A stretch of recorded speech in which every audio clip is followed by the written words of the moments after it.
ஆண்டவராகிய இயேசு கிறிஸ்துவின் நாமத்தில் காலை வாழ்த்துக்கள். இன்றைய மன்னா, அவருடைய கண்களை கட்டி அவருடைய முகத்தில் அறைந்து, உன்னை அடித்தவன் யார்? அதை ஞான திருஷ்டியினால் சொல் என்று அவரை கேட்டார்கள். லூக்கா 22 வசனம் 64. பாருங்க, இயேசுவை பிடித்து கொண்ட மனுஷர் அவரை பரியாசம் பண்ணி இப்படி செய்கிறாங்க. அவருடைய கண்களை கட்டிட்டு அவருடைய முகத்தில் அறைந்து, உன்னை அடித்தவன் யார்? அதை ஞான திருஷ்டியால் சொல். கண்டிப்பாக அவருக்கு தெரியும் இல்லையா? அவர் குருடரின் கண்களையே திறந்தவராச்சே. அவருடைய கண்களை கட்டினா கூட அவருக்கு அதில் தெரியும். ஆனால் அவர் சொல்லலை.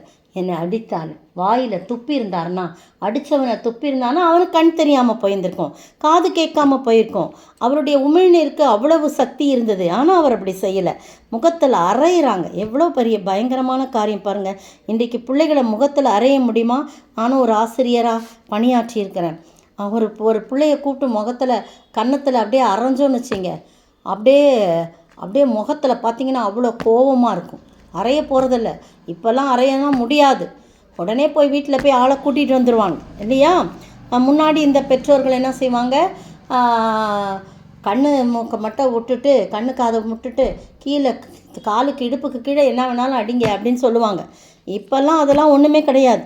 இப்போ உடனே சண்டைக்கு வருவாங்க. பிள்ளை படிக்குதா படிக்கலையா அப்படிலாம் கூட இல்லை. ஆனால் எம்பிரானாகிய ஆண்டவராகிய இயேசு கிறிஸ்துவை பாருங்கள், மத்தேயு எழுதின சுவிசேஷம் 26:67. அப்பொழுது அவருடைய முகத்தில் துப்பி அவரை குட்டினார்கள். சின்ன பிள்ளைகளை தான் தலையில் கொட்டுறாங்க பார்த்தீங்களா? அதெல்லாம் அப்போ இந்த காலத்தெல்லாம் அதெல்லாம் ஒன்றுமே செய்ய முடியாது. அவரை குட்டினார்கள். சிலர் அவரை கன்னத்தில் அறைந்து, கிறிஸ்துவே உம்மை அடித்தவன் யார்?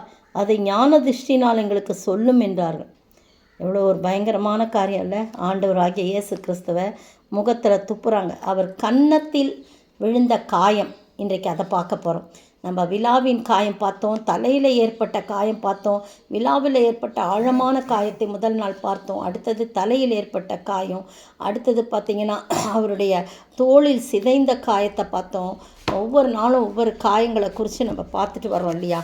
இன்றைக்கு பார்த்திங்கன்னா அப்புறம் அவருடைய இன்றைக்கு நம்ம அவருடைய முகத்தில் ஏற்பட்ட காயம், கன்னத்தில் அப்படியே அரைஞ்சா, போர் வீரர்கள் அரைஞ்சா அப்படியே 5 கையும் என்ன பண்ணியிருக்கோம்? அவருடைய கன்னத்தில் பதிஞ்சிருக்கும். அப்படியே ஒரு தழும்பாயிருக்கும், அப்படியே செவன் ஆயிருக்கும் இல்லையா?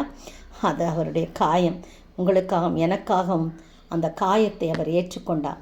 கசையால் அடித்தது என் காம உணர்ச்சியால், காரி துப்பியது என் பகைமை உணர்ச்சியால் என்று சொல்லி ஒரு பக்தன் பாடுறார். பாருங்கள், அறைந்ததெல்லாம் நம்முடைய காம உணர்ச்சியால், பெருமை கோபத்தால். நிறைய என் பெருமை கோபத்தால் உன் கன்னம் அறைந்தேனே. எவ்வளோ பயங்கரமான காரியம் பார்த்தீங்களா? பக்தன் உணர்ந்து அப்படி பாடியிருக்கான். நம்ம எப்போல்லாம் பெருமைப்படுறோமோ, எப்போல்லாம் கோபப்படுறோமோ, அப்போல்லாம் ஆண்டவருடைய கன்னத்தில் நம்ம அறையிறதுக்கு சமம். அதனால் ரொம்ப ஜாக்கிரதையாக இந்த சிலுவை பாடுகளை தியானிக்கிற நாம் ரொம்ப ஜாக்கிரதை உள்ளவர்களாக இருக்கணும். ஒரு கோபப்பட்டோன்னா, ஐயோ இயேசுவை கன்னத்தில் அரைஞ்சிட்டேனேன்னு ஒரு எண்ணம் வரணும். ரொம்ப பெருமையாக பேசிட்டோம், பெருமையாக எண்ணம் கொட்டோன்னா, ஐயோ என் இயேசுவை கன்னத்தில் அரைஞ்சிட்டேனே அப்படி இந்த பாடல் சும்மா பாடினா பத்தாதுங்க. அவரே அதெல்லாம் நம்ம வாழ்க்கையில் நினச்சி பார்த்து நம்ம அந்த காரியங்கள்லாம் விட்டுறணும். எம்பிரானாகிய இயேசு கிறிஸ்து உங்களுக்காகவும் எனக்காகவும் முகத்தில் காயங்களை ஏற்றுக்கொண்டார். அந்த அரைஞ்ச உடனே சில பேருக்கு திடீர்னு ஒரு கண் அரைஞ்ச உடனே நிலக்கால் ஒன்றுமே புரியாது. கண்ணு வேணெல்லாம் அப்படியே சொருவிட்டு மயக்கம் வர மாதிரி ஆகிடும் இல்லையா? ஆனால் ஆண்டவர் உங்களுக்காகவும் எனக்காகவும் அதெல்லாம் பொறுத்து கொண்டார். நம்முடைய பெருமையெல்லாம் விடுவோம், கோபமெல்லாம் விடுவோம். நம்ம ஆண்டவருடைய சமூகத்தில், ஆண்டவரே நான் எத்தனையோ தடவை உண்மை கோபப்படுத்தி இருக்கிறேன், நான் கோபப்பட்டிருக்கேன், அதனால் உங்கள் கண்ணை அரைஞ்சிருக்கப்பா, என்னை மன்னிங்கன்னு சொல்லுங்கள்.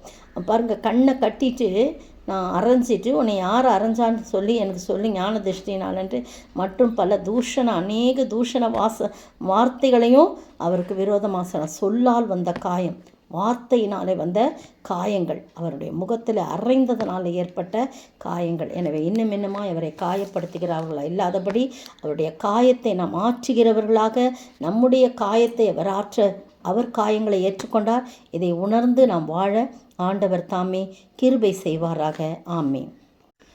கன்னத்திலவன் ஓங்கி அறைய சின்ன பிள்ளை போல் ஏங்கி நின்றார். கன்னத்திலவன் ஓங்கி அறைய சின்ன பிள்ளை போல் ஏங்கி நின்றார்.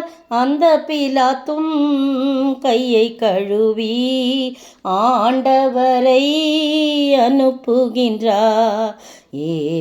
ஏறுகின்றார் தள்ளாடி தவழ்ந்து களை போடே, என் இயேசு குருசை சுமந்தே, என் நேச கொல்கதா மலையின் மேல் நடந்தே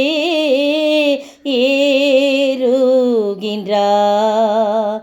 சோத்தரிக்கிற ஆண்டவரே, துதிக்கிற ராஜா, எங்கள் பெருமை கோபத்தால் உம்முடைய கன்னத்தில் மீண்டும் மீண்டும் நாங்கள் அறைய உம்மை சிலுவை மரணத்திலே நாங்கள் இன்னுமாய் நோகடிக்க விரும்பாதபடி ஆண்டவரே, நாங்கள் எங்களுடைய பாவங்களெல்லாம் அறிக்கையிட்டு பரிசுத்தமாய் வாழ்ந்து எங்களுடைய காயங்களை கட்டுகிற நீர் உம்மை ஆண்டவரை நாங்கள் காயப்படுத்தாதபடி இருக்க எங்களை உள்ளும் புறமும் கழுவி சுத்திகரிக்க வேண்டும் என்று கர்த்தரும் மீட்பெரும் ராஜாவுமாய் இயேசு கிறிஸ்துவின் விலையேறப்பட்ட நாமத்தில் ஜெபிக்கிறேன் பிதாவே, ஆமேன். நேற்றைய பதில்: இயேசுவை பிடித்தவர்கள் அவரை பிரதான ஆசாரியனாகிய காய்பாவினிடத்திலே கொண்டு போனார்கள். மத்தேயு 26:57. இன்றைய கேள்வி: தூக்கி போடப்பட்ட வெள்ளிக்காசை பிரதான ஆசாரியர்கள் என்ன செய்தார்கள்? தூக்கி போடப்பட்ட வெள்ளிக்காசை பிரதான ஆசாரியர் என்ன செய்தார்கள்?